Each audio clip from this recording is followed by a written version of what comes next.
A paz do Senhor Jesus, tudo bem, meus queridos e queridas, amados irmãos? Vamos dar continuidade à segunda parte, da nossa aula de escatologia.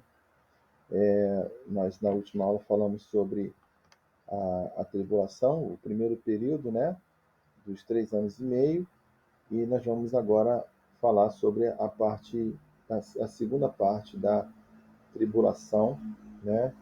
E vamos já abordar sobre a manifestação de Cristo em glória, e também falar sobre o juízo das nações, é isso?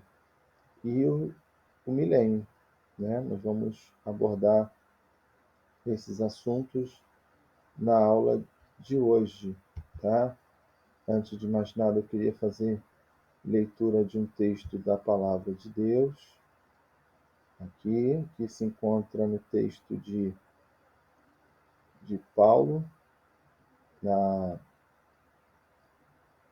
na segunda epístola de Paulo aos Tessalonicenses, tá?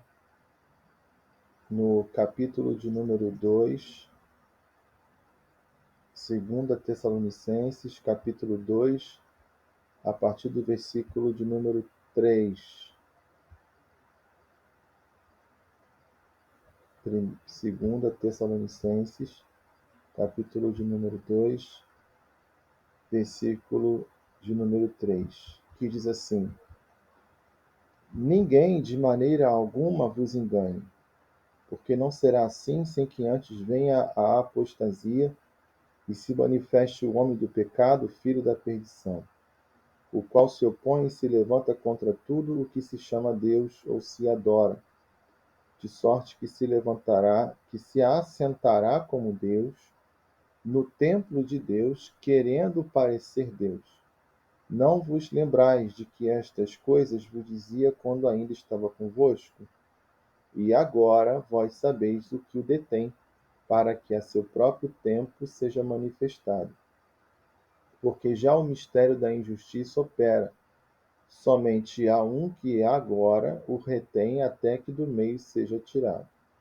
E então será revelado o iníquo, a quem o Senhor desfará pelo assopro da sua boca e aniquilará pelo esplendor da sua vinda. A esse cuja vinda é segundo a eficácia de Satanás, com todo o poder, sinais e prodígios de mentira, e com todo engano da injustiça para com os que perecem, porque não receberam o amor da verdade para se salvarem. E por isso Deus lhes enviará a operação do erro para que creiam a mentira, para que sejam julgados todos os que não creram a verdade antes tiveram prazer na iniquidade. Mas devemos sempre dar graças a Deus por vós, irmãos amados do Senhor, por vos ter Deus elegido desde o princípio para a salvação e santificação do Espírito e fé da verdade, para o que pelo nosso Evangelho vos chamou, para alcançardes a glória de nosso Senhor Jesus Cristo. Então, irmãos, estai firmes e retende as tradições que vos foram ensinadas, quer por palavra ou por epístola nossa. Amém? Bom, oremos. Pai, em Cristo, louvamos o teu nome pela oportunidade de poder fazer menção da tua santa palavra. Pedimos a tua graça, a tua luz, na explanação da continuidade do assunto sobre escatologia, a grande tribulação. Peço que tu nos capacite, nos ajude na pessoa do Santo Espírito e seja o nome de Cristo glorificado. É o que eu te peço, Senhor, em nome de Jesus. Amém. Amém. Graças a Deus, Então, prosseguindo aqui acerca da grande tribulação, lembrando que o período de tribulação se trata dos 7 anos, a última semana de Daniel, que precede o milênio. Né? Será um período chamado Ira de Deus, Dia do Senhor, e esse período será o período de grandes catástrofes. Nós, na primeira aula, falamos sobre os 7 selos e as 7 trombetas. E nós vamos dar continuidade às 7 taças, As 7 taças, que está lá no livro de Apocalipse, no texto de Apocalipse, capítulo, deixa eu abrir aqui, no livro de Apocalipse, capítulo de número 15, né?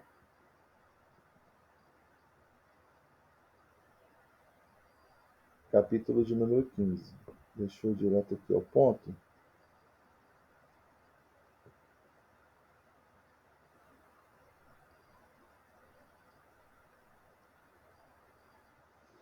Versículo 7. E um dos 4 animais deu aos 7 anjos 7 taças de ouro, cheias da ira de Deus, que vive para todo sempre. E o templo encheu-se com a fumaça da glória de Deus. Só um minutinho, irmãos, porque entrou aqui uma propaganda.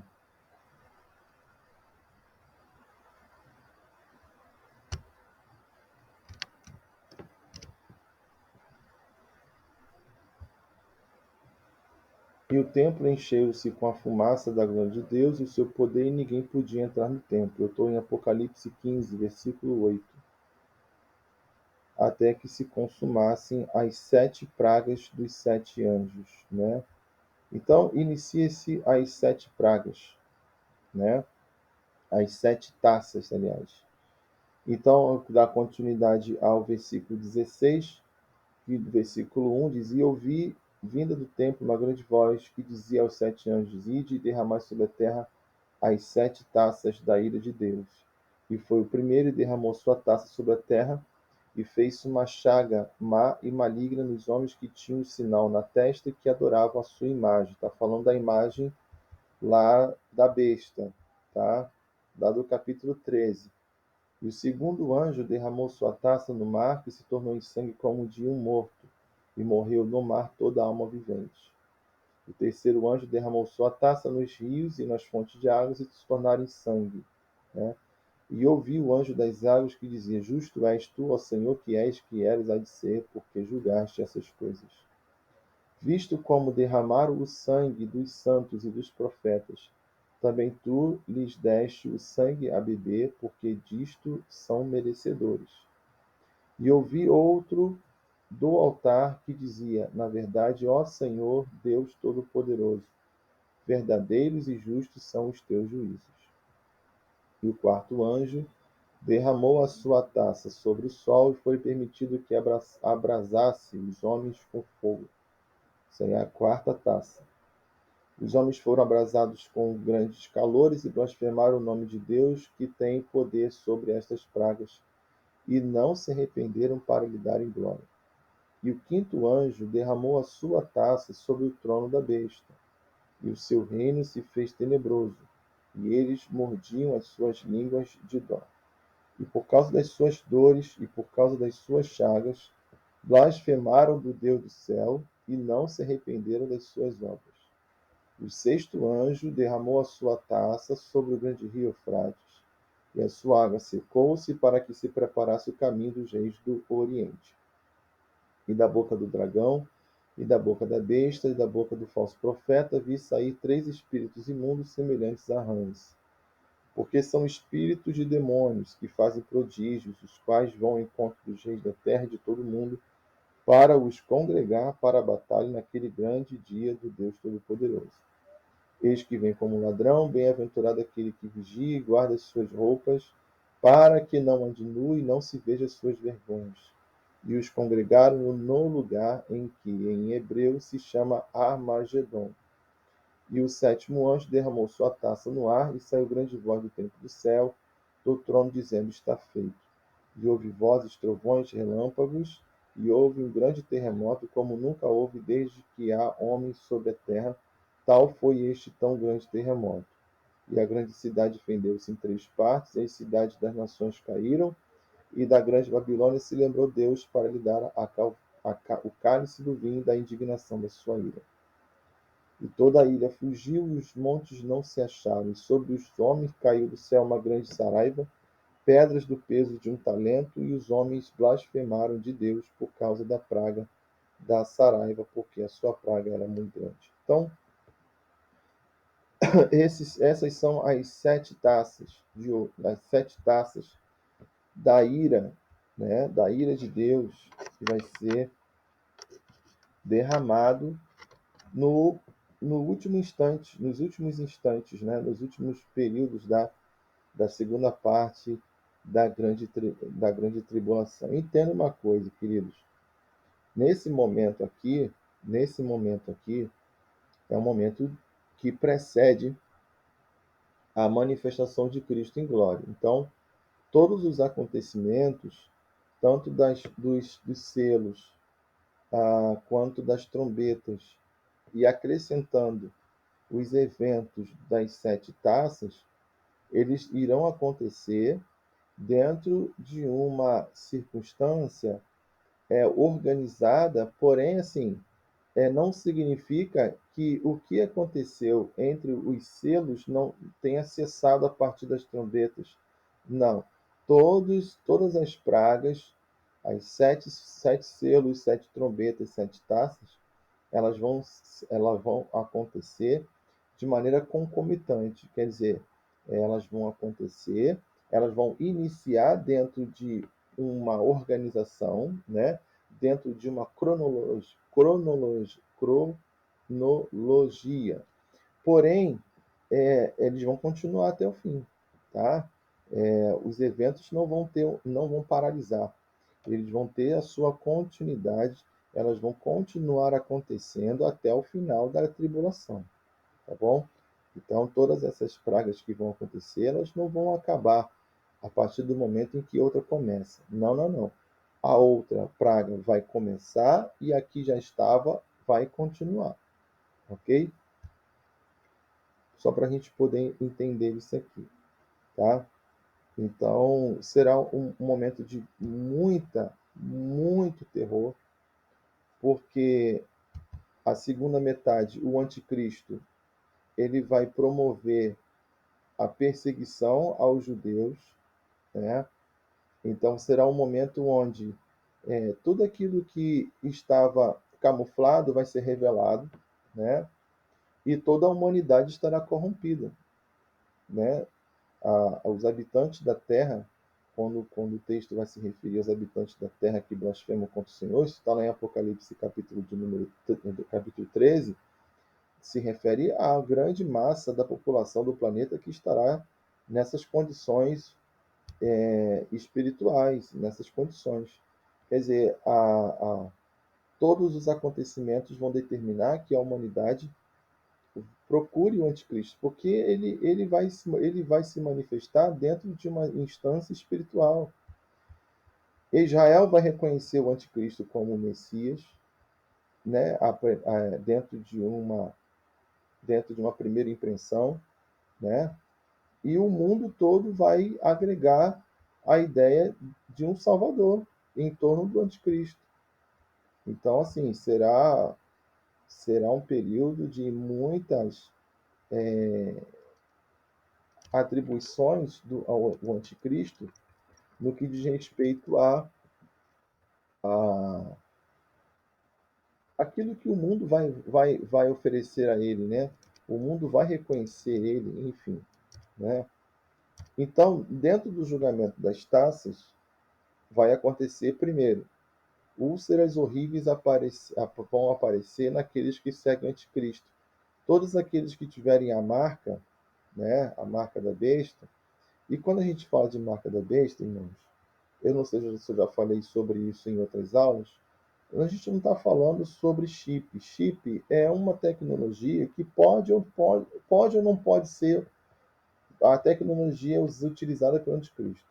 O texto bíblico diz que será uma marca ou na testa ou uma marca na mão. Se é uma marca, né, não se refere provavelmente a chip. O que na verdade se refere a essa marca? Essa marca pode se referir, dentro de um contexto da época em que o texto foi escrito, do primeiro século, por João, pode se referir à marca do Império Romano, se tratando de todo aquele que negou a sua fé, né? E para que não morresse, negou a Jesus, então ele recebia um documento, selado pelo imperador. Então, era, era o registro de que ele negou, negou Jesus. Então, comparando um evento histórico com um evento futurístico, podemos compreender que a visão gira em torno justamente de uma marca. Agora, pode ser uma tecnologia avançada que ainda não foi posta dentro de um uso, mas pode ser uma tecnologia sobressalente a que nós vemos hoje, como por exemplo o chip, tá? Então, muita gente aí que botou o chip do cartão de crédito. Isso não significa que seja o chip do anticristo ou a marca do anticristo. Pelo amor de Deus, tá bom? Não se refere a isso. Quem botou o chip na mão não significa que seja aí que ele já esteja condenado, tá? Porém, eu não posso deixar de admitir que isso seja uma tecnologia que trafega dentro do caminho, né, daquilo que vai acontecer no período tribulacional, que é a marca da besta, tá bom? Segunda taça, todos os mares vão ser transformados em sangue. Então, todos os oceanos, os mares, eles vão ser transformados em sangue, né? Será um evento que vai comprometer a sobrevivência dos seres marítimos, ou uma grande parte delas, tá bom? A terceira taça já vai atingir todas as águas potáveis. Quer dizer, se já anteriormente já houve o comprometimento das águas potáveis, aqui o comprometimento se dará dentro de uma ordem plena, total. Então não terá água potável para beber, né? Porque toda a água potável será transformada em sangue. E lembrando que quando falamos de água potável, não se dá somente dentro de rios e lagos, mas também de lençóis freáticos subterrâneos. Quarta taça, a Terra será queimada pelo Sol. Quer dizer, dentro de uma instância da temperatura do planeta, os cientistas dizem que o planeta ele está aquecendo 1 grau a cada um período de anos. O que que isso significa? Significa que gradativamente os oceanos eles estão sofrendo com as altas temperaturas, o, o Polo Norte e Polo Sul do planeta também tem sofrido com o degelo, e isso se dará nesse período tribulacional, isso se dará dentro de uma escala muito maior, tá? Então, a sensação térmica hoje, podemos chegar a aproximadamente 50 graus, podemos ter a convicção de que a sensação térmica nesse período se dará dentro de uma temperatura superior a 70 graus, tá? 70 graus de sensação térmica, ou até mais, tá bom? Porque essa proteção do planeta dentro do conceito atmosférico, ela vai acabar porque dentro dos eventos cataclísmicos que acontecer dentro da natureza, a atmosfera vai escurecer e isso vai desencadear um efeito estufa a nível global, né? E a temperatura do ambiente se dará dentro de uma ordem totalmente desequilibrada, sobressalente aquilo que o ser humano pode suportar. E isso se dará dentro de uma ordem global. Então, toda a humanidade será atingida por essa condição. Independentemente de lugar, dentro da sua geografia e relevo, esse sofrimento, essa aflição com alto índice de calor se dará dentro de uma escala realmente muito terrível. Quinta taça, a escuridão sobre a Terra, isso se dará pela condição atmosférica, né? Então, haverá escuridão, quer dizer, não haverá o dia, não, na verdade, haverá uma dimensão maior da noite, e isso vai determinar grandes problemas de cunho climático e de cunho também de sobrevivência, tá? E vai influir, né? Vai influenciar todo o sistema orgânico do planeta, né? Todo o meio ambiente do planeta sofrerá com essas mudanças dentro da condição climática. Sexta taça, o rio Eufrates seca, e isso já está acontecendo, porém, dentro de uma consideração total, o rio Eufrates ele vai ter a sua sequidão, porque é justamente nesse caminho que vai determinar que os exércitos do anticristo que vai vir do Oriente marchem em direção a Israel para combater a nação de Israel. Sétima taça, um grande terremoto é seguido por granizos de 45 quilos. Conforme o texto que lemos, gente, haverá um terremoto a nível planetário, né? E isso vai abalar as estruturas dos continentes.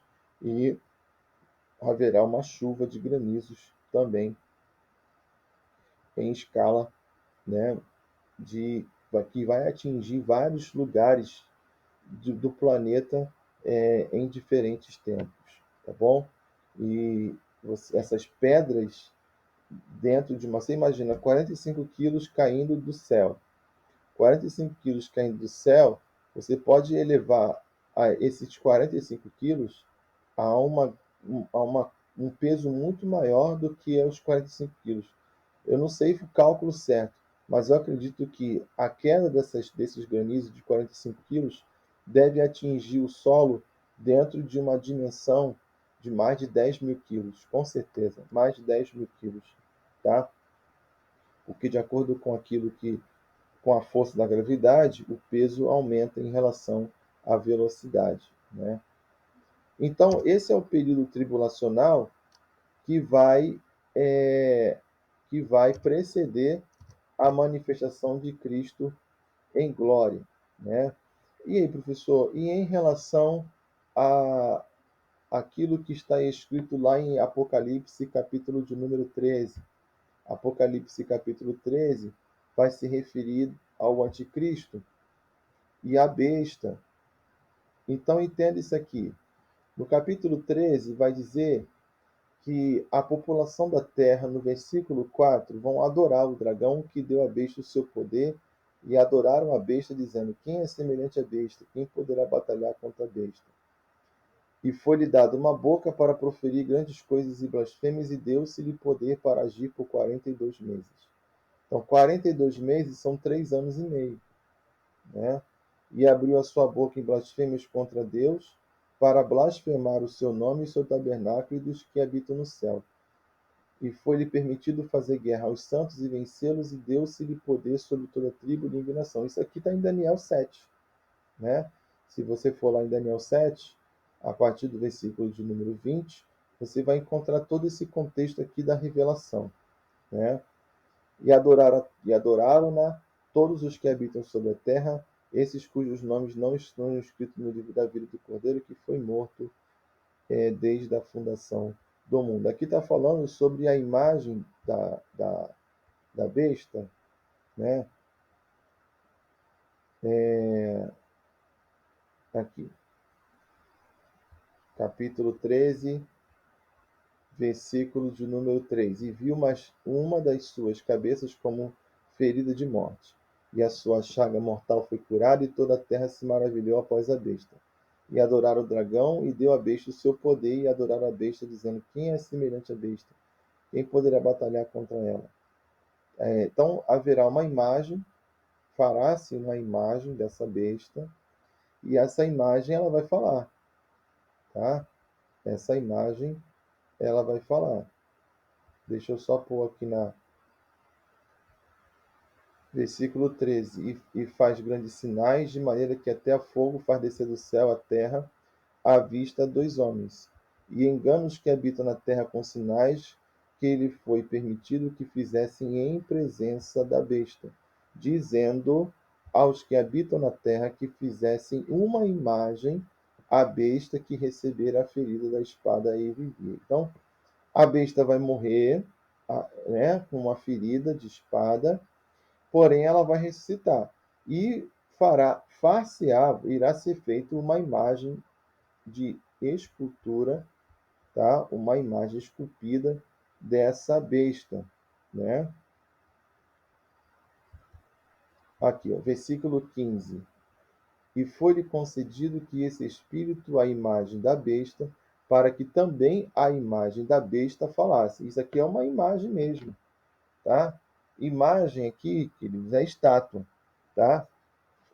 irá fazer uma estátua com a imagem da besta e essa estátua vai falar. Prosseguindo, versículo 15, capítulo 13 de Apocalipse. E fizesse que fossem mortos todos os que não adorassem a imagem da besta. Né? E faz-se que a todos, pequenos e grandes, ricos e pobres, livres e servos, lhes seja posto um sinal na sua mão direita ou nas suas testas, para que ninguém possa comprar ou vender, senão aquele que tiver o sinal ou o nome da besta ou o número do seu nome. Aqui há sabedoria, aquele que tem entendimento, calcule o número da besta, porque é o número de um homem, e o seu número é 666. Entenda isso aqui. Capítulo de número, capítulo de número 11, 12, 13 e 14, eles não estão dentro de uma ordem cronológica. Tá? É como se parasse no capítulo 10, tá? É como se parasse no capítulo 10. Deixa eu só colocar aqui no capítulo 10, tá?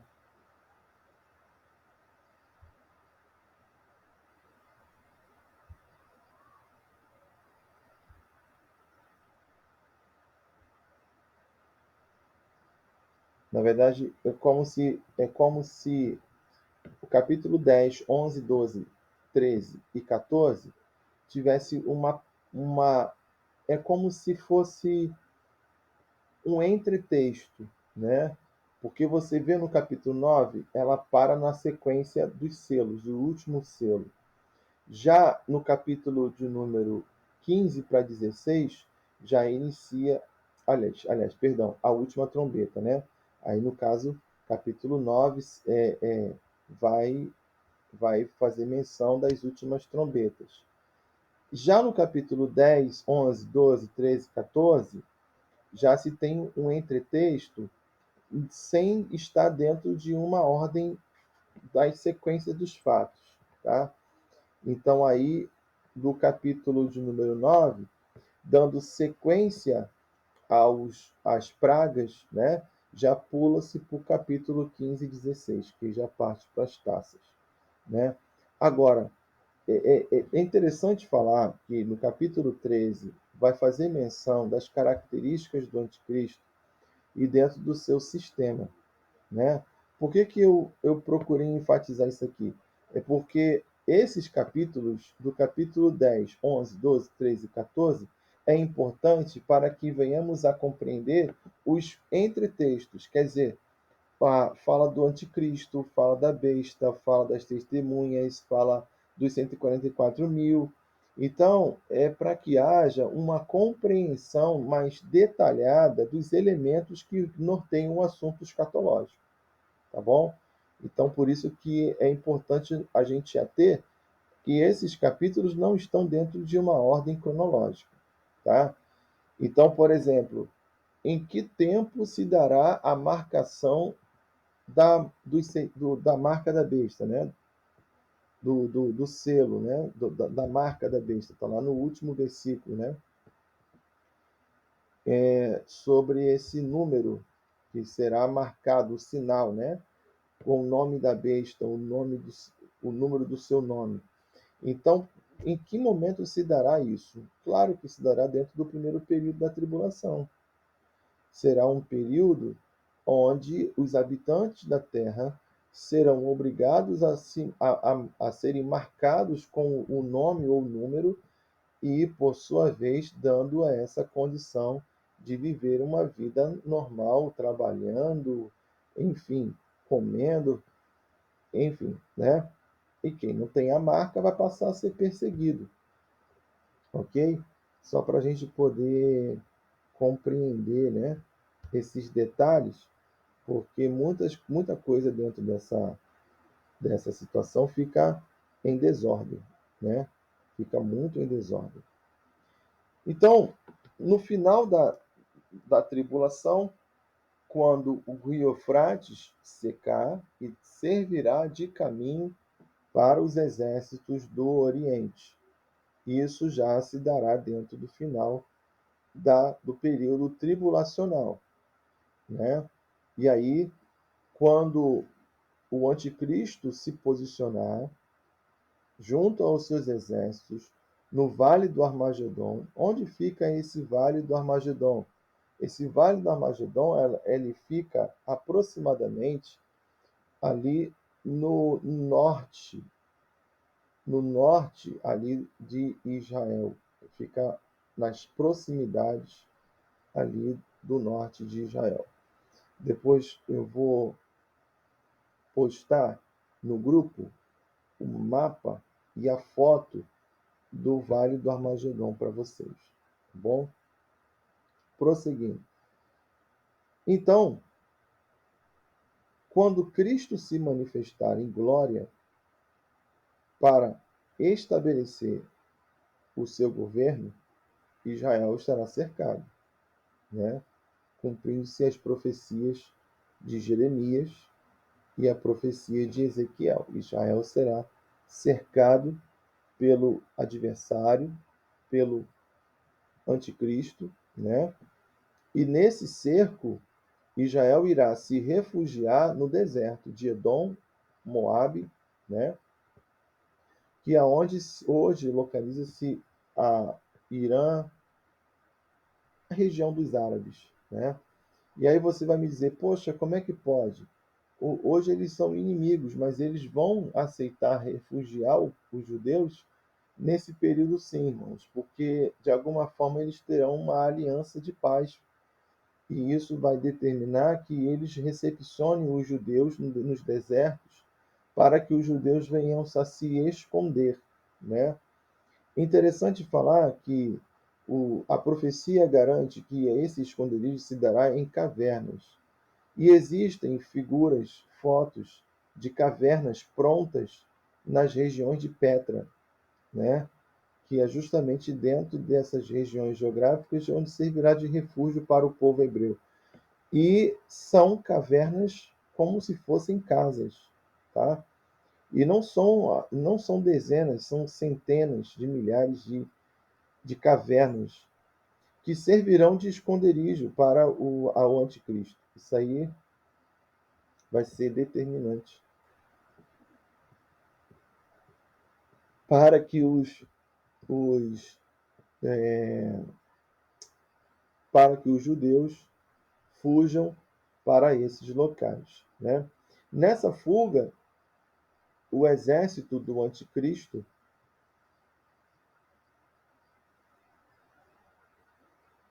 nessa fuga, o, peraí, gente, está dando algum problema aqui na internet? Está dando algum problema aqui na internet, deu uma travadinha aqui. Mas vamos lá, prosseguindo aqui. Deu uma outra travada.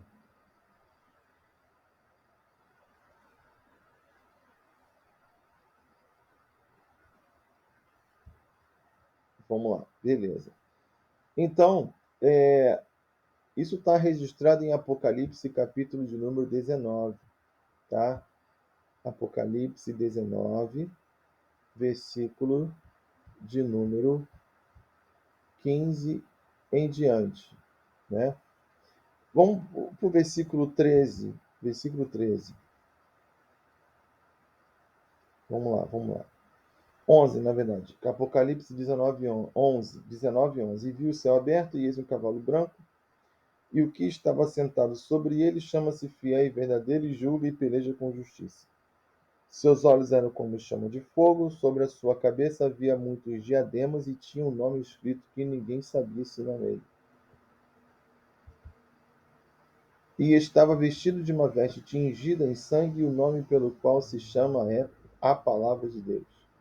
E seguiam-no os exércitos do céu em cavalos brancos e vestidos de linho fino, branco e puro. E da sua boca saía uma aguda espada para ferir com ela as nações, e ele as regerá com vara de ferro. E ele mesmo é o que pisa o lagar do vinho do furor da ira do Deus Todo-Poderoso. E no manto e na sua coxa tem escrito este nome: Rei dos Reis e Senhor dos Senhores. Então aqui é a manifestação de Cristo em glória. É quando ele virá para resgatar para livrar o povo hebreu, né? E vai exterminar os exércitos do anticristo. Versículo 17. E viu o anjo que estava no sol e clamou com grande voz, dizendo a todas as aves que voavam pelo meio do céu: Vinde e ajuntai-vos à ceia do grande Deus, para que comais a carne dos reis, a carne dos tribunos e a carne dos fortes, a carne dos cavalos e dos que sobre eles se assentam, e a carne de todos os homens livres e servos pequenos e grandes. Aqui já é a batalha do Armagedon, né? Já é a batalha do Armagedon. Nessa batalha, né, quando o João diz que da sua boca saía uma aguda espada, está lá no versículo 15 do capítulo 19, é claro, gente, que isso não é literal, isso é figurado. Então, as palavras que Jesus for falando contra o exército do anticristo determinará que esse exército seja morto, né? Então ele é como se fosse, é como a palavra que sai da sua boca tomasse uma consubstanciação, quer dizer, uma, é como se a palavra que ele profere determinasse a morte de todos aqueles exércitos, né? E aí todos irão morrer na batalha de Armagedon. Então, assim, essa guerra é uma guerra que vai acontecer no final da grande tribulação. É diferente da guerra de Gog e Magog. É diferente da guerra de Gog e Magog. Guerra de Gog e Magog é outra coisa, tá? É outra coisa. Guerra de Gog e Magog é outra coisa, ok? E no manto e na sua costa estava escrito este nome: Rei dos Reis e Senhor dos Senhores, né? Então ele virá em guerra, ok? Vai vencer, ok?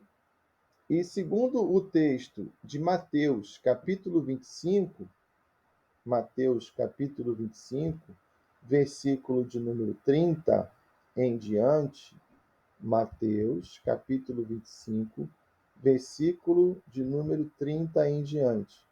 Ele diz assim, na verdade é o 31, olha só, 25, 31.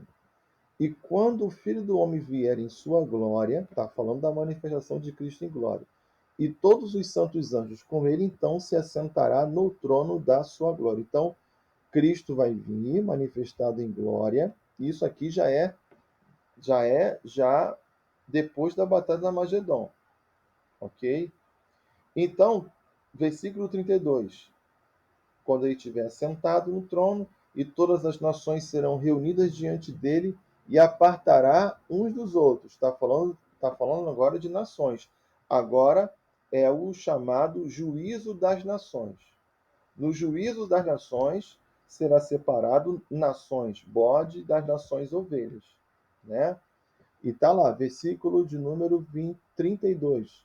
E todas as nações serão reunidas diante dele, e apartará uns dos outros, como o pastor aparta dos bodes as ovelhas. E porá as ovelhas à sua direita, mas os bodes à esquerda. Então dirá o rei aos que estiverem à sua direita: Vinde, benditos de meu Pai, possuí por herança o reino que vos está preparado desde a fundação do mundo. Então, quando como será esse critério de separação entre bodes e ovelhas? Está falando de nações. Se dará dentro da ordem da comunhão das nações em relação ao povo de Israel, né? E aí, a partir do versículo 35, Jesus vai explicar o porquê de quem é bode e de quem é ovelha. Lembrando que está se falando de nação. Então, todas as nações, entenda uma coisa, aqui já não é mais o exército anticristo, tá? Aqui já são as nações que os quais sempre, que se posicionaram contra e se marcaram e foram marcados com o sinal do anticristo. Então essas nações serão julgadas, tá? De acordo com aquilo que elas, de alguma forma, se relacionavam com Israel. Então, quem são as nações bodes? As nações bodes são as nações que sempre perseguiram historicamente Israel. Né? E quem são as nações ovelhas? São as nações que sempre se aliançaram com o povo de Israel. Tá? Isso aqui está bem claro em Mateus 25, do versículo de número 35 até o versículo de número até o versículo 40, né? Até o versículo 41. O 42 vai dizer assim: porque tive fome e não me destes de comer, tive sede e não me destes de beber, sendo estrangeiro não me recolheste, estando nu não me vestistes, enfermo e na prisão não foste me visitar. Então eles também lhe responderão, dizendo: Senhor, quando te vimos com fome, ou sede, ou estrangeiro, ou ou nu, ou enfermo, ou na prisão, e não te servimos? Então lhes responderá, dizendo: em verdade vos digo, que quando a um destes pequeninos, está falando de Israel, o não fizerdes a mim. E irão estes para o tormento eterno, mas os justos para a vida eterna. Então, assim, vamos lá. Essas nações serão julgadas. Essas nações serão julgadas como? De que maneira? Com a morte. Eles vão morrer. Essas nações, quer dizer, está escrito aqui em Apocalipse, capítulo 20. Não sei se eu estou explicando dentro de uma compreensão de vocês. Depois vocês voltam lá para poder recapitular o assunto, tá? Mas assim, ó, olha só. Capítulo 20 de Apocalipse, versículo de número 1. Isso aqui é todo o processo que se dará entre Batalha do Armagedon, juízo das nações, né? Não é isso? E a prisão de Satanás. Olha só, isso aqui tudo precede o milênio. Tudo isso precede o milênio. Versículo 1 do capítulo 20 de Apocalipse. E vi descer do céu um anjo que tinha a chave do abismo e uma grande cadeia na sua mão. E ele prendeu o dragão, a antiga serpente, que é o diabo e Satanás, e amarrou por 1000 anos. E lançou-o no abismo, e ali o encerrou, e pôs selo sobre ele, para que não mais engane as nações, até que os 1000 anos se acabem, e depois importa que seja solto por um pouco de tempo. Então, Satanás será preso por 1000 anos, ok?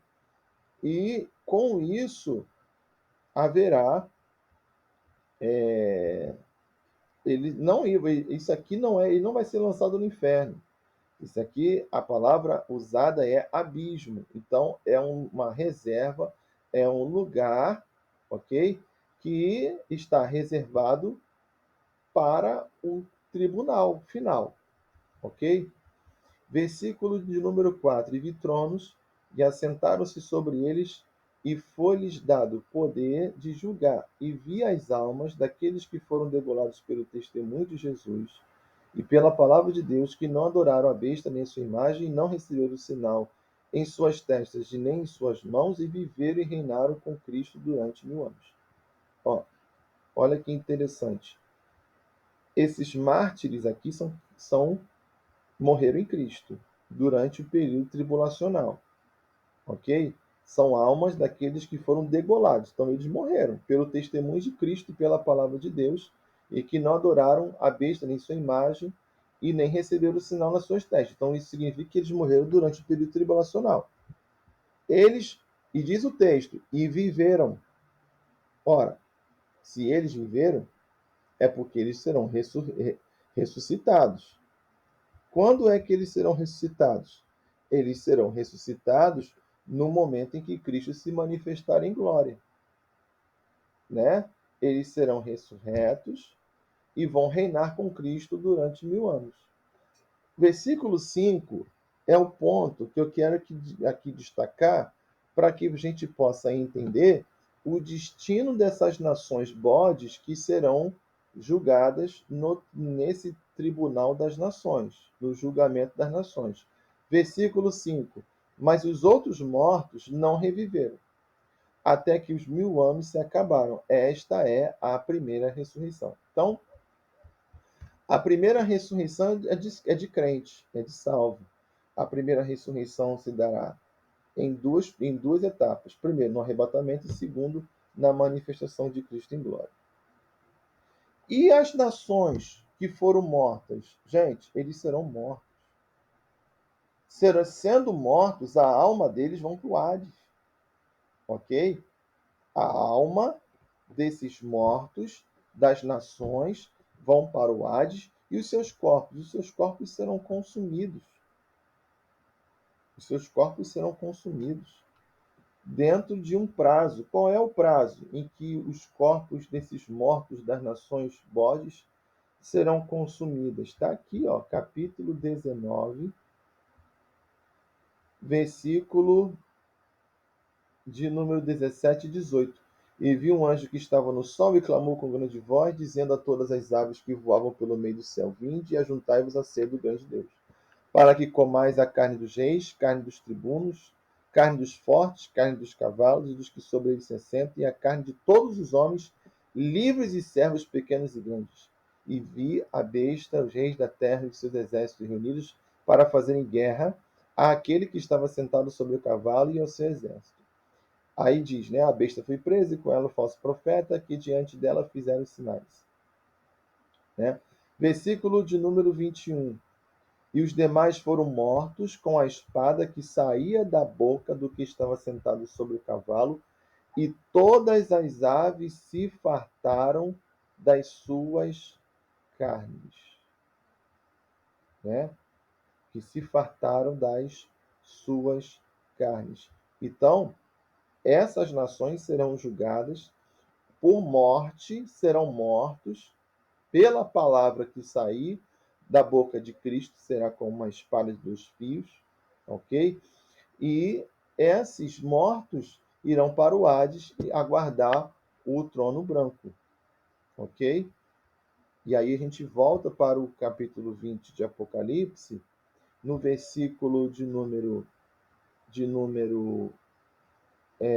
5, que diz assim: Mas os outros mortos não reviveram, até que os 1000 anos se acabaram. Esta é a primeira ressurreição. Então, essas nações bodes irão ser mortas. Ok? Essas nações serão mortas. Vão ser mortas. Vão ser mortas. Essas nações vão morrer, as almas vão para o Hades, os corpos ficarão aqui, sendo consumidos pelas bestas, pelos bichos. Irá, e no final do milênio que esses corpos serão ressurretos para o juízo final, e aí sim será lançado no inferno, ok? Então, isso aí é o juízo das nações, que vai preceder, será antes do início do período milenial, né? Quem vai participar do milênio? Gente, quem vai participar do milênio?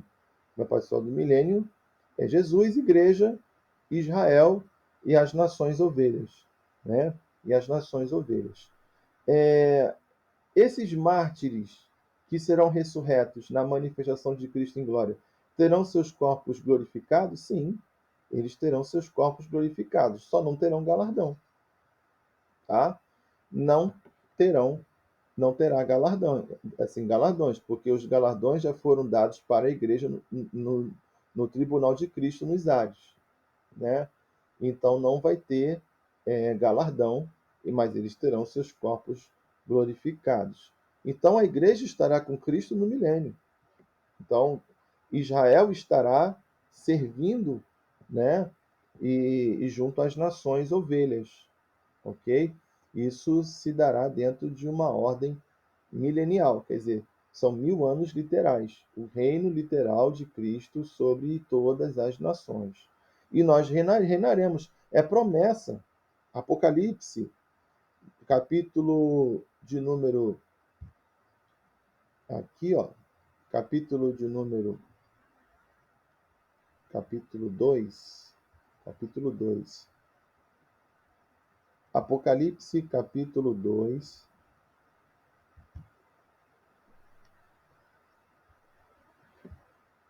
Aqui, peraí.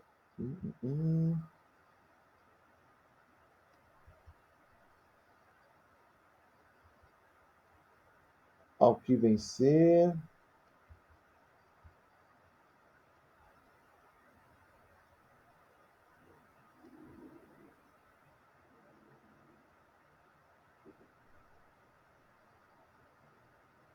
Darei a cada um segundo as suas obras. Aqui. Capítulo 2, versículo 26 de Apocalipse. Ao que vencer e guardar até o fim as minhas obras, eu lhe darei poder sobre as nações, e com vara de ferro as regerá, e serão quebradas os vasos de oleiro, como também recebi de meu Pai, e dar-lhe-ei a estrela da manhã. Então, isso aqui é uma promessa milenar, tá? Que é para a igreja. Nós vamos reinar com Cristo e vamos reger as nações com vara de ferro, né? Com vara de ferro. Quer dizer, vamos trabalhar no milênio para Cristo, né? Exercendo autoridade dentro dos princípios da natureza cristocêntrica, né? Até porque as nações não terão corpos glorificados, ainda terão corpos limitados, né, dentro de uma natureza pecaminosa. Assim também, o povo, a nação de Israel, também terá corpos naturais, não terão corpos glorificados, né? Então haverá possibilidade de pecar? Sim. Por isso a igreja vai reger com vara de ferro, porque vai exercer autoridade sobre essa condição que as nações e até o povo de Israel terá, né? Então, para que a gente possa entender, será um momento de um sistema cristocêntrico que a igreja vai operacionar esse sistema até por conta dessas nações e de Israel não ter a natureza glorificada, né? E isso vai determinar que a possibilidade de pecado, né? No milênio vai ter morte? Queridos, isso é um fator polêmico. O que a Bíblia garante é que haverá longevidade de vida, né? Longevidade. Isaías, capítulo de número 40, 65 e 66, vai descrever alguns pontos acerca do milênio. Vamos lá, Isaías 65. Isaías 65.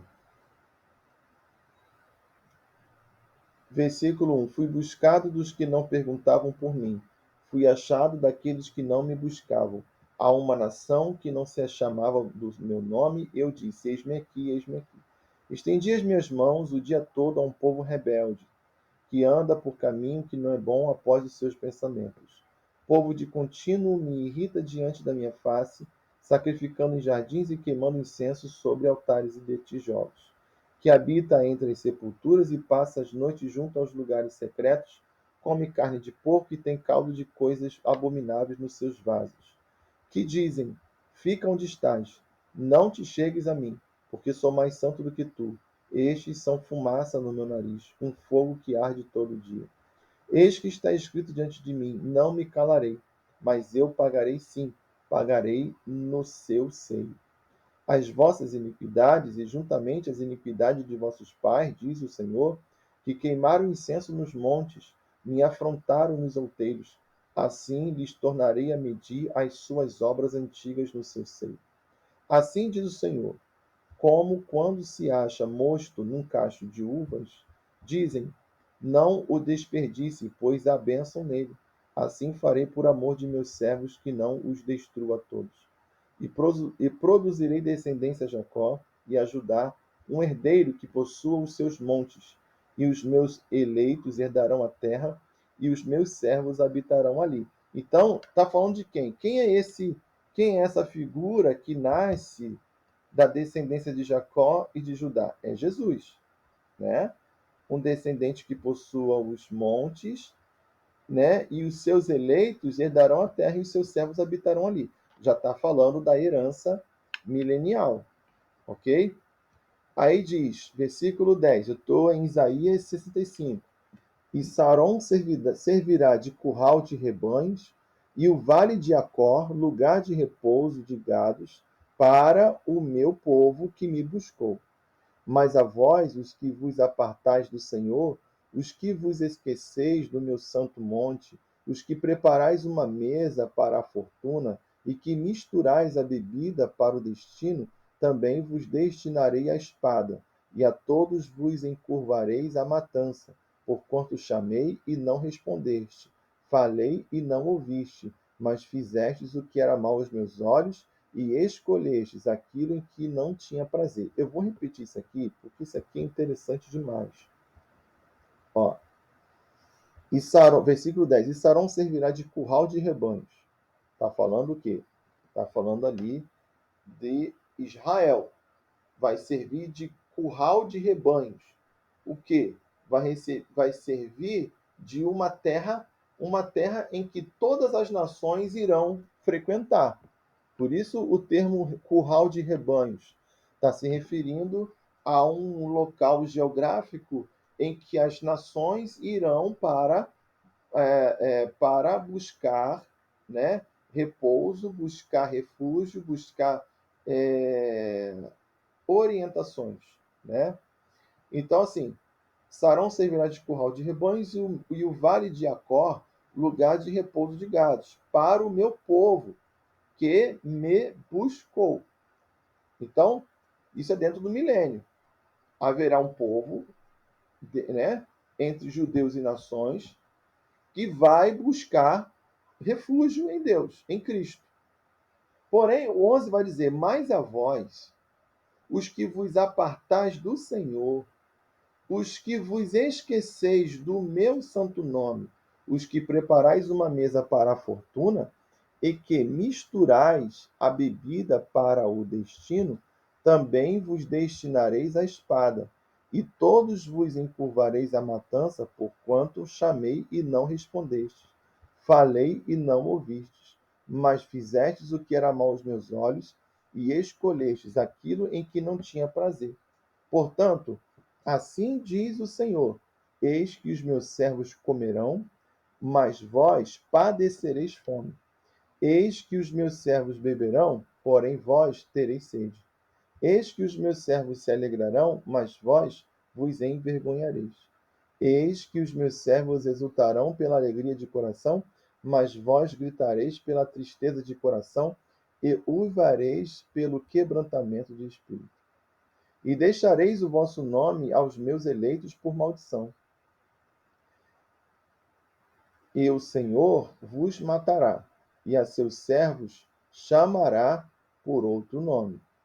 Assim que aquele que se bendisser na terra, se bendirá no Deus da verdade. Aquele que jurar na terra, jurará pelo Deus da verdade, porque já estão esquecidas as angústias passadas e estão escondidas dos seus olhos. Eu estou em Isaías 65, 17.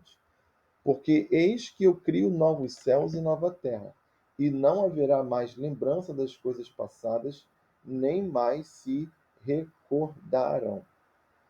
Mas vós folgareis e exultareis perpetuamente no que eu crio, porque eis que crio para Jerusalém uma alegria e para seu povo gozo. E exultarei em Jerusalém e me alegrarei no meu povo, e nunca mais se ouvirá nela voz de choro nem voz de clamor. Não haverá mais nela criança de poucos dias, nem velho que não cumpra os seus dias, porque o menino morrerá de 100 anos. Porém, o pecador de 100 anos será amaldiçoado. E edificarão casas, habitarão, e plantarão vinhas e comerão seu fruto. Não edificarão para que outros habitem, não plantarão para que outros comam, porque os dias do meu povo serão como os dias da árvore, e os meus eleitos gozarão das obras das suas mãos. Não trabalharão de balde, nem terão filhos para perturbação, porque são a posteridade bendita do Senhor, e os seus descendentes estarão com eles. E será que antes que clamem, eu responderei, estando eles ainda falando, eu os ouvirei. O lobo e o cordeiro se apacentarão juntos, o leão comerá palha como boi, e pó será a comida da serpente. Não farão mal nem dano algum em todo o meu santo monte, diz o Senhor. Então, assim, o milênio será um sistema cristocêntrico, mas não impedirá que haja uma, um posicionamento dos princípios da santidade, né? Então, assim, haverá longevidade, haverá um governo justo, haverá bonança, a terra estará vivendo 1000 anos, aonde haverá uma similaridade entre céu e terra, porque Cristo estará na terra, e se cumprindo a profecia de Joel, capítulo 2, versículos 28 em diante, a plenitude do Espírito Santo sobre todos, ou sobre alguns, né? Considerando que diante de uma natureza pecaminosa haverá possibilidade de pecado e possibilidade de posicionamentos que não estarão coadunados com os princípios de Cristo. E aí pode-se estabelecer algum posicionamento de justiça em relação às nações. Tá? Bom, é isso que entende-se do texto lido. Né?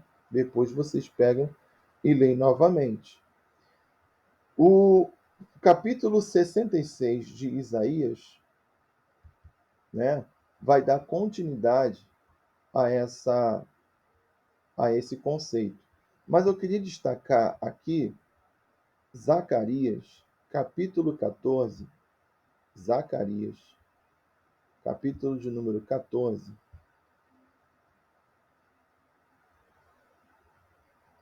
versículo de número 1. Diz assim: Eis que vem o dia do Senhor, em que teus despojos se repartirão no meio de ti. Porque eu ajuntarei todas as nações para a peleja contra Jerusalém, e a cidade será tomada, e as casas serão saqueadas, as mulheres forçadas, e metade. Mulheres forçadas aqui realmente refere-se a estupro, tá? E metade da cidade sairá para o cativeiro, mas o restante do povo não será extirpado da cidade. E o Senhor sairá e pelejará contra estas nações, como pelejou, sim, no dia da batalha. E naquele dia estarão seus pés sobre o Monte das Oliveiras, que está de frente de Jerusalém para o oriente, e o Monte das Oliveiras será fendido pelo meio, para o oriente e para o ocidente, e haverá um vale muito grande, e metade do monte se apartará para o norte, e a outra metade dele para o sul. E fugireis pelo vale dos meus montes, pois o vale dos montes chegará até Azel, e fugireis assim como fugistes de diante do terremoto nos dias de Uzias, rei de Judá. Então virá o Senhor, meu Deus, e todos os santos contigo, e acontecerá naquele dia que não haverá preciosa luz, nem espessa escuridão. Mas será um dia conhecido do Senhor, nem dia e nem noite será, mas acontecerá que, ao cair da tarde, haverá luz. Naquele dia também acontecerá que sairão de Jerusalém águas vivas, metade delas para o mar oriental, metade delas para o mar ocidental. No verão e no inverno sucederá isto. E o Senhor será rei sobre toda a terra. Olha aí o milênio. Naquele dia, um será o Senhor, e um será o seu nome. Toda a terra em redor se tornará em planície, desde Geba até Rimon, ao sul de Jerusalém. E ela será exaltada, habitada no seu lugar, desde a porta de Benjamim até ao lugar da primeira porta, até a porta de esquina, e desde a torre de Hananel até aos lagares do rei. E habitarão nela, e não haverá mais destruição, porque Jerusalém habitará segura. Então, Jerusalém será aplanada, né? E Cristo vai reinar em Jerusalém. sobre todas as nações. Versículo 12 do capítulo 14 de Zacarias. E esta será a praga com que o Senhor ferirá todos os povos que guerrearam contra Jerusalém. A sua carne apodrecerá, estando eles em pé, e lhes apodrecerão os olhos nas suas órbitas, e a língua lhes apodrecerá na sua boca. Naquele dia também acontecerá que haverá da parte do Senhor um grande perturbação entre eles, porque cada um pegará na mão do seu próximo, e cada um levará a mão contra o seu próximo. E também Judá pelejará em Jerusalém, e as riquezas de todos os gentios serão ajuntadas ao redor, ouro e prata e roupas em grande abundância. Então, conforme Cristo proferindo palavras como espada de dois fios, isso vai determinar que eles ficarão perturbados. E, consequentemente, isso é uma recapitulação da batalha do Armagedon, tá? É uma recapitulação da batalha do Armagedon.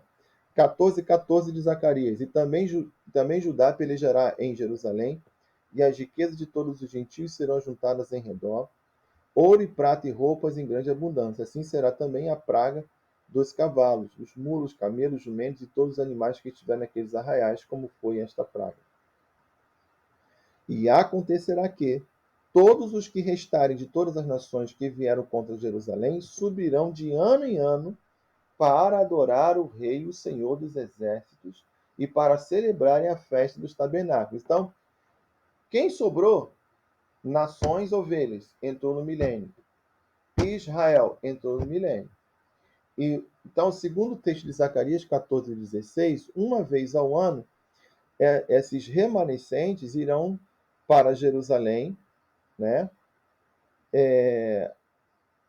Subirão de ano em ano para adorar o Rei, o Senhor dos Exércitos, e para celebrarem a festa dos tabernáculos, né?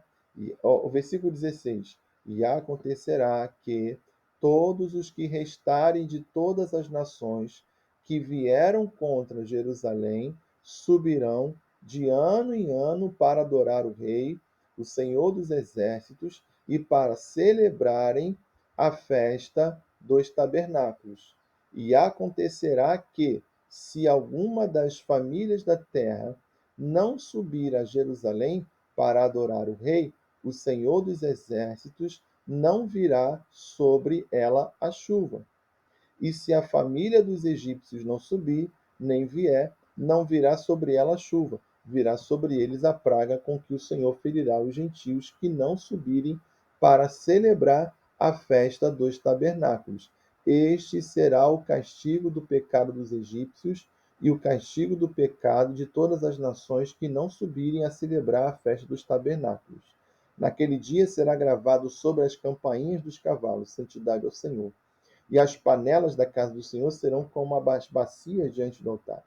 E todas as panelas em Jerusalém e Judá serão consagradas ao Senhor dos Exércitos, e todos os que sacrificarem virão e delas tomarão e nelas cozerão. E naquele dia não haverá mais cananeu na casa do Senhor dos Exércitos. Vamos lá, vamos por parte. As nações irão participar do milênio. As nações ovelhas irão participar, né? Irão participar do milênio. Vamos voltar para o texto de Mateus 25, para a gente recapitular aqui um pouquinho do que Jesus falou, porque como são muitos assuntos abordados dentro de uma mesma temática, a coisa pode fugir um pouquinho da compreensão. Por isso que eu acho necessário voltarmos para Mateus 25:31. Diz assim: E quando o Filho do Homem vier em sua glória, e todos os santos anjos com ele, então se assentará no trono da sua glória. E todas as nações serão reunidas diante dele, e apartará uns dos outros, como o pastor aparta os bodes das ovelhas. E porá as ovelhas à sua direita, mas os bodes à esquerda. Então dirá o rei aos que estiverem à sua direita: Vinde, benditos meu Pai, possuí por herança o reino que vos está preparado desde a fundação do mundo. Porque tive fome e deste-me de comer, tive sede e deste-me de beber, era estrangeiro e hospedaste-me, estava nu e vestiste-me, adoeci e visitaste-me, estive na prisão e foste me ver. Então os justos lhe responderão, dizendo: Senhor, quando te vimos com fome e te demos de comer, ou com sede e te demos de beber? E quando te vimos estrangeiro e te hospedamos, ou nu e te vestimos, e quando te vimos enfermos ou na prisão e fomos ver-te. E, respondendo o rei, lhes dirá: Em verdade vos digo que quando o fizestes a um destes meus pequeninos irmãos, a mim o fizestes. Então dirá também aos que estiverem à sua esquerda: Apartai-vos de mim, malditos, para o fogo eterno, preparado para o diabo e seus anjos. Porque tive fome e não me deste de comer, tive sede e não me deste de beber. Sendo estrangeiro, não me recolhestes, estando nu, não me vestistes, e enfermo e na prisão, não me visitastes. Então eles também lhe responderão, dizendo: Senhor, quando te vimos com fome ou com sede, ou estrangeiro, ou nu, ou enfermo ou na prisão, e não te servimos? Então lhes responderá, dizendo: Em verdade vos digo, que quando a um destes pequeninos o não fizertes, não o fizertes a mim. E irão estes para o tormento eterno, mas os justos para a vida eterna. Então, assim, essas nações bodes que estarão separadas à esquerda serão reservadas para o fogo eterno, para o tormento eterno. Então, irão morrer, né? Se estarão reservados, irão morrer e estarão indo para o, o Hades. Por isso será um julgamento das nações, né? Será um juízo das nações. Já em Zacarias, capítulo de número 14, o texto que lemos, vamos lá voltar para Zacarias, capítulo de número 14, versículo 2. Porque eu ajuntarei todas as nações para a peleja contra Jerusalém, e a cidade será tomada, e as casas serão saqueadas, e as mulheres forçadas, e metade da cidade sairá para o cativeiro, mas o restante do povo não será extirpado da cidade. Então, isso aqui já é o ajuntamento das nações, o exército do anticristo, que irá cercar o povo de Israel. E aí se resume dentro do contexto do versículo de número 2. Mas o que vai chamar a atenção, né, é versículo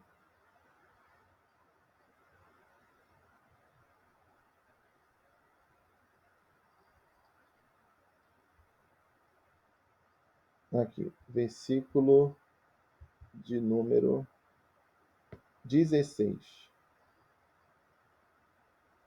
Vamos para o 15. Assim será, o 15, né?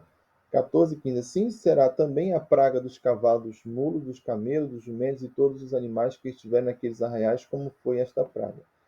16. E acontecerá que todos os que restarem de todas as nações que vieram contra Jerusalém subirão de ano em ano para adorar o Rei, o Senhor dos Exércitos, e para celebrarem a festa dos tabernáculos. Olha que interessante isso aqui. Olha o versículo 16. E acontecerá que todos os que restarem de todas as nações que vieram contra Jerusalém subirão de ano em ano para adorar o Rei, o Senhor dos Exércitos, e para celebrarem a festa dos tabernáculos. O que isso significa? Haverá o julgamento das nações bode? Sim, esses exércitos e essas nações serão julgadas.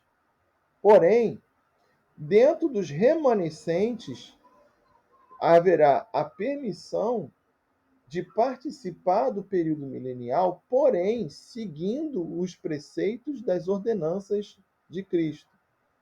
Vamos repetir, gente, eu estou falando o que está no texto. Versículo 16, capítulo 14, versículo 16.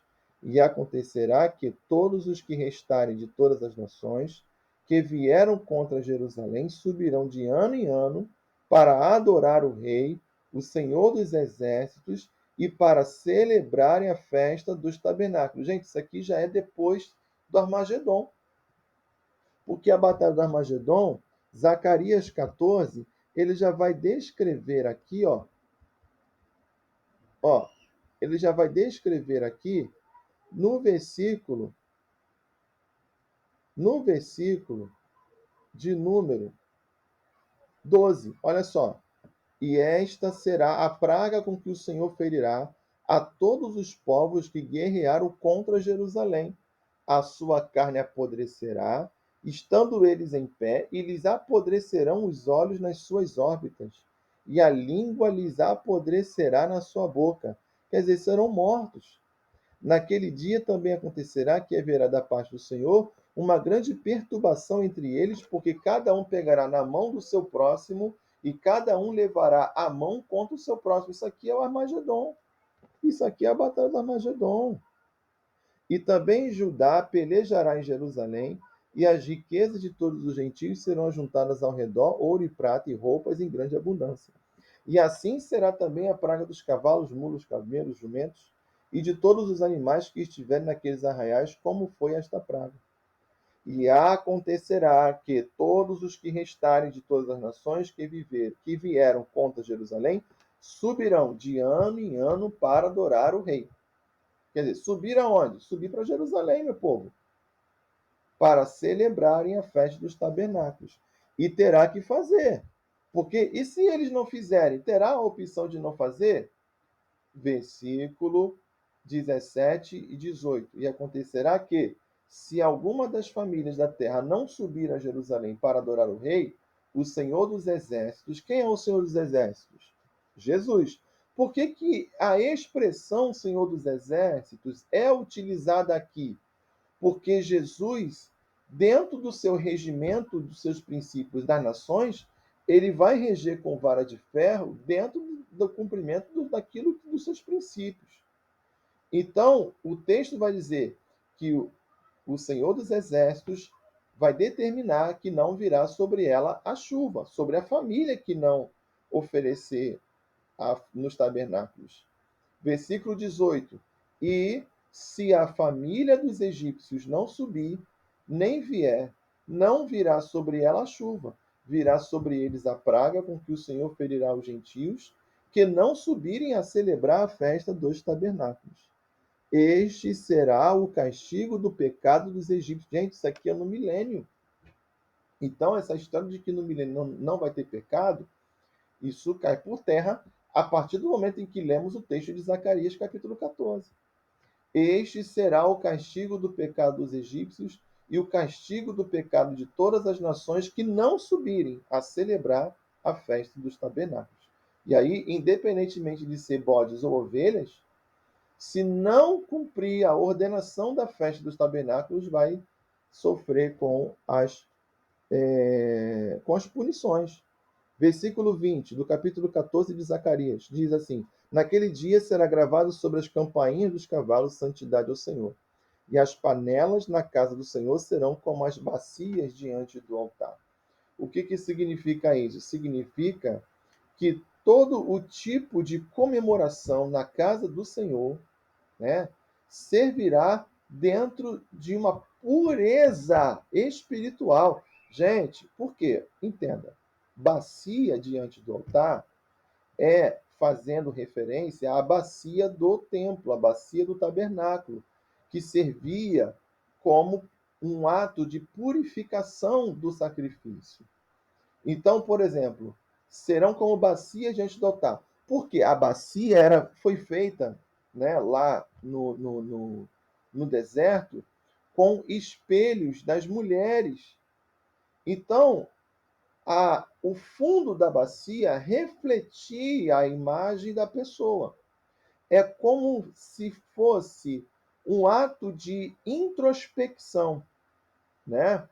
Então, o texto diz: E as panelas da casa do Senhor serão como as bacias diante do altar. Se referindo ao quê? Se referindo à transparência, se referindo à pureza, se referindo à santidade, se referindo àquilo que não tem impurezas diante da casa do Senhor. Não vai ter impurezas, não vai ser admitido a permanência de iniquidades, né?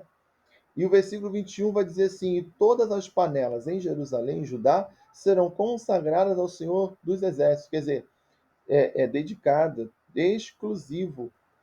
E todos os que sacrificarem virão e delas tomarão. Quer dizer, e nelas cozerão. Está falando dos utensílios do templo em Jerusalém no período do milênio. Naquele dia não haverá mais cananeu na casa do Senhor dos Exércitos. Por que está se referindo isso? Na casa do Senhor dos Exércitos não vai haver separação. Apesar de haver nações, mas na casa do Senhor dos Exércitos não vai ter diferenças. Lembra da mulher cananeia que foi clamar a Jesus e Jesus disse assim: olha, não é chegado de dar aos cães o pão que é reservado aos filhos. E a mulher cananeia diz: mas Senhor, até os cães se alimentam das migalhas que caem na mesa do seu Senhor. Quer dizer, esse tipo de separação não vai acontecer mais. Não vai ter mais separação diante do Senhor dos Exércitos. Agora, por que? Olha o termo de novo, Senhor dos Exércitos. Olha aí de novo. Senhor dos Exércitos. O que que... Aí muita gente diz assim, não, porque o milênio será 1000 anos de paz, será 1000... Gente, o milênio será 1000 anos de um governo justo. Mas não significa que não terá juízo. Aliás, não significa que não terá justiça. Então, qualquer pessoa, né? É claro que eu estou me referindo às nações e a Israel, ok? Que não terá os seus corpos glorificados. Qualquer um que intentar injustiça irá ter sobre si a condenação do Senhor dos Exércitos. Por isso que Jesus aqui, em Zacarias 14, é chamado de Senhor dos Exércitos. Agora, para a gente encerrar a falar sobre o milênio, e na aula que vem eu já vou falar sobre o final do milênio, trono branco, novos céus e nova terra e nova Jerusalém. Mas para a gente encerrar essa aula, que eu acho que a gente já até passou aqui de 1 hora. Já passamos de... Agora já passamos de 1 hora. Já estamos com 1 hora e 22 minutos de aula. Mas vamos lá. É só você ir assistindo por partes essa aula, né? Para a gente encerrar, Salmo de número 24. Salmo 24. Salmo 24. Gente, o Salmo 24, ele é um salmo que muitos pregadores e ensinadores se utilizam desse salmo para trazer a ideia da, da ascensão de Cristo aos ares, da ascensão de Cristo, né? Porém, eu discordo, porque o Salmo 24 ele é um salmo muito específico a, ao último período de Cristo. Por exemplo, o Salmo de número 20, o Salmo de número 20, Salmo de número 21, Salmo de número 21, diz assim, o rei, verso 1, o rei se alegra em tua força, Senhor. O rei se alegra em tua força, Senhor. E na tua salvação grandemente se regozija. Cumpriste-lhe o desejo do seu coração, e não negaste as súplicas dos seus lábios, pois vais ao seu encontro com as bênçãos de bondade, pões na sua cabeça uma coroa de ouro fino. A vida te pediu, e lhe deste mesmo longura de dias para sempre e eternamente. Grande é a sua glória pela tua salvação. Isso aqui, glória e majestade puseste sobre ele, pois o abençoaste para sempre, tu enches de gozo com tua face. Enfim, isso aqui, do Salmo 21, é o plano de salvação em torno do rei, né, que se apresenta em sua majestade diante do Senhor. Tanto que o verso 7 diz: porque o rei confia no Senhor e pela misericórdia do Altíssimo nunca vacilará. Então, assim, faz menção do todo, do plano de salvação. Verso 9: Tu os farás como um forno de fogo no tempo da sua ira, o Senhor os devorará na sua indignação e o fogo os consumirá. Então, isso aqui se refere ao plano de Deus no todo. Agora, olha o 22. O Salmo 22, o Salmo 22, o Salmo 22 é um salmo messiânico, que ele já começa refletindo especificamente o sacrifício de Cristo como cordeiro.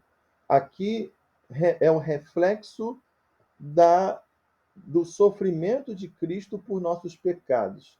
É o resultado da nossa maldição, onde ele se fez maldito. O 23 já trata dele como pastor, o Messias como o pastor, e todos os benefícios que este pastor proporciona a todo o seu povo, né? Agora o 24 que é interessante. Ó, enquanto que o 21 trata do propósito messiânico, o 22 trata do sofrimento messiânico, o 23 trata da divindade messiânica, do fato dele ser pastor. O 24 trata do domínio do Messias. Por isso que o Salmo 24 é um salmo milenar. Observe. Do Senhor é a terra e a sua plenitude, o mundo e aqueles que nele habitam. Porque afundou sobre os mares e afirmou sobre os rios. Quem subirá ao monte do Senhor, ou quem estará no seu santo lugar? Ora, não te fez lembrar do texto lá de Zacarias 14? Verso 4. Aquele que é limpo de mãos e puro de coração. Olha aí, a bacia da casa do Senhor lá de Zacarias 14.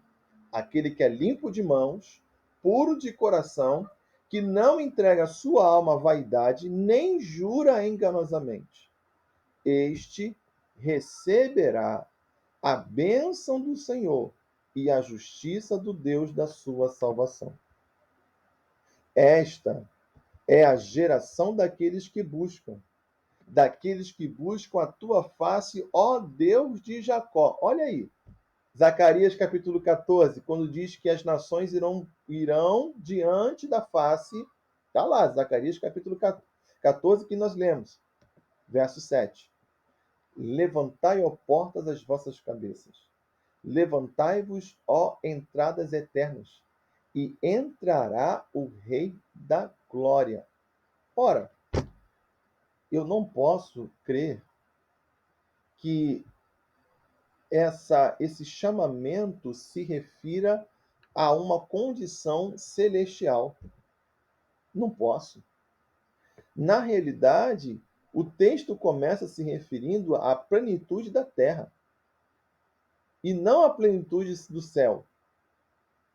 Então, quando Cristo virá em sua glória, manifestado em glória para Israel, Israel levantará a sua cabeça e ouvirá, dizendo: Levantai-vos, ó entradas eternas, e entrará o Rei da Glória, porque Jesus virá diretamente a pisar no Monte das Oliveiras para entrar à cidade de Jerusalém. E aí perguntará: quem é este Rei da Glória? O Senhor forte e poderoso, o Senhor poderoso na guerra. Por quê? Porque ele pisará o Monte das Oliveiras e virá para a guerra. Levantai, ó portas, as vossas cabeças. Levantai-vos, ó entradas eternas, e entrará o Rei da Glória. Entrará onde, gente? Em Jerusalém, para julgar as nações. Mateus, capítulo de número 25, versículo de número 32 em diante. Quem é este Rei da Glória? Vão perguntar. Israel vai perguntar: quem é este Rei da Glória? E aí haverá alguém que responderá: o Senhor dos exércitos.